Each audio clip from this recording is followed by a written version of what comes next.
A man is only someone who's biologically male, and a woman is only someone who's biologically female. Do you agree or disagree? No. I disagree because I believe gender is an identity. We are just animals, right? And in other animal kingdoms as well, homosexuality or just whatever you want to identify as also exists, so it should be fine here. You know, like there is a difference between like biological and identification, but like that shouldn't like change what you call yourself or like how you feel about yourself. Sex is only for one man and one woman in a marriage only. Agree or disagree? I disagree because that's kind of a traditional view that is no longer in fashion. I think like an important part about like coming to your own identity is coming to your own sexual identity. Personally, I'm only going to do it during marriage, but it's not my place to tell someone else when they should do it. On a scale from 1 to 10, how controversial do you think those questions were? I think those are very controversial. I would probably give that a 9. Probably like an 8. How did this type of thinking become so controversial? For centuries, these were the universally accepted norms for gender and sexuality. But in just a few decades, a new sexual ethic has arisen to replace it: the progressive position on sexuality. Do you think that the LGBTQ movement is on the right side of history or the wrong side of history? I believe it's absolutely on the right side of history. We will look back and this will be another instance of civil rights. From what I have seen, I would probably say they're on the right side of history. I can't imagine it being on the wrong side of history. To understand the contemporary progressive worldview on issues of gender identity and sexual orientation, we need to go back to the beginning. According to the worldview of Darwin, a long time ago, there was a Big Bang. Out of this incredible explosion came life, including human life. This particular branch on the tree of life, through time and random processes, became pink or blue, who developed the ability to reproduce. As an incentive to make more babies, sexual pleasure evolved, and humans got busy populating the planet. And that super brief history of Darwinian origins brings us up to actual recorded history. As best we can tell, about 4,000 years ago, give or take, human sexuality generally agreed that there were two types of humans: pinks and blues. Yes, there was some blurring of those colors, but they were the exception to the pink and blue gender rule. As for sexual activity, virtually every society viewed sex the same way. If it feels good, do it. While heterosexuality was the norm, our world had no moral qualms with different forms of sexual expression. Almost every culture 5,000 years ago accepted virtually every form of human sexual expression, from homosexuality, pedophilia, and even bestiality. Every culture but one: Israel.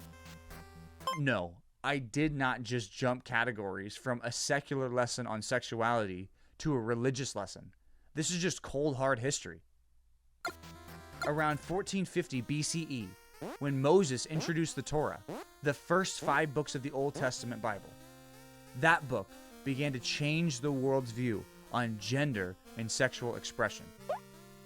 The Old Testament was revolutionary because it actually defined 2 genders that should express themselves sexually in one way: a man and a woman in a monogamous relationship. Fast forward to the time of Christ. As Christians from Israel took the Bible around the world, the biblical concepts of binary genders, sex, and marriage followed. Soon, the understandings of pinks and blues as the norm for mankind became the moral norm for civilized societies. Again, I'm not preaching, these are just the historical facts. For the last 2,000 years, give or take, Western civilization has overwhelmingly embraced the Judeo-Christian gender and sexual ethic. Until recently. Very recently. The 1960s saw the rise of a sexual revolution, casting off those Judeo-Christian values for a more progressive, free love attitude. On June 28, 1969, the Stonewall riots in New York City kicked off a homosexual revolution that has successfully persuaded the majority of the West to live and let live.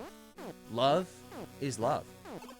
Not only can every person express themselves sexually in any form that makes them happy, as long as it doesn't hurt anyone, every person can also define their own gender.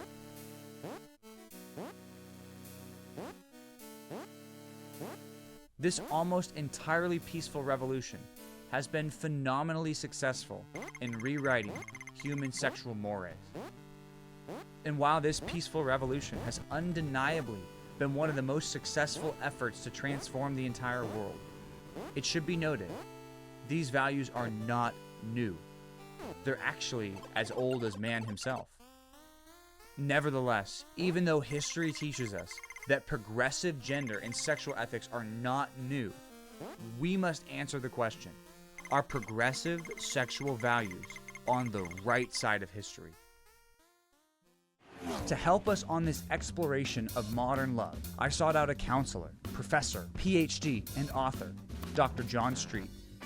When did ideas about gender change to what they are today? A lot of this began to change back in the mid-1800s. Sigmund Freud and Carl Gustav Jung, they had major impacts on the way in which the contemporary culture today thinks about gender. Freud was fixated on sexuality. The very core of a person's unconscious, according to Freud, was the instinctual desires of a person. And he said the superego, which consisted of society, culture, religion, parents, repressed the id, the instinctual desires. The goal of the psychoanalyst was to free the id and allow it to freely express itself sexually in terms of how it viewed itself and its own, what we would call today, its own identity. That was picked up then later on by Carl Gustav Jung. He was the guy who really zeroed in on the fact that a person, because of culture and because of society, is now alienated from his archetype male, archetype female that's deep inside. And that became very popular throughout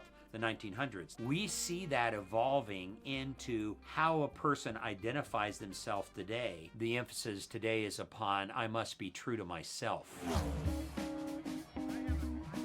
How many genders do you think there are? That's a great question. I don't know. I think it's a continuum, so I don't think it's really a number.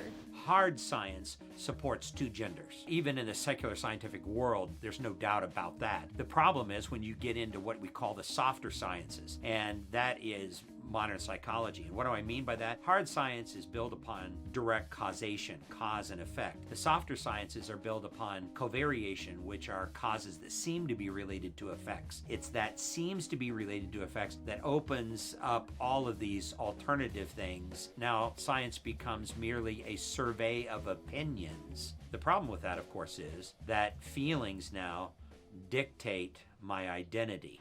Those who hold to the progressive position on gender claim it's on the right side of history.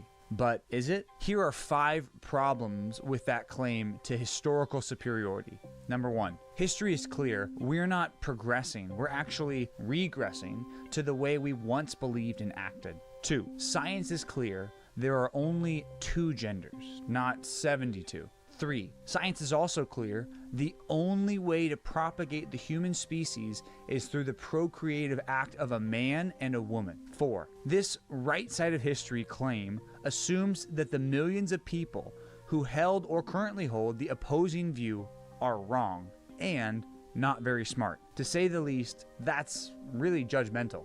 5, it's also a bit arrogant to think you're right simply because you were born in the most present age. Yesterday's progressive idea is eventually tomorrow's backwards thinking. You might be thinking, hold up, there's more to the conversation on sexuality than just gender. And you'd be right. Up next, we continue the examination of modern love by looking at the idea of sexual orientation.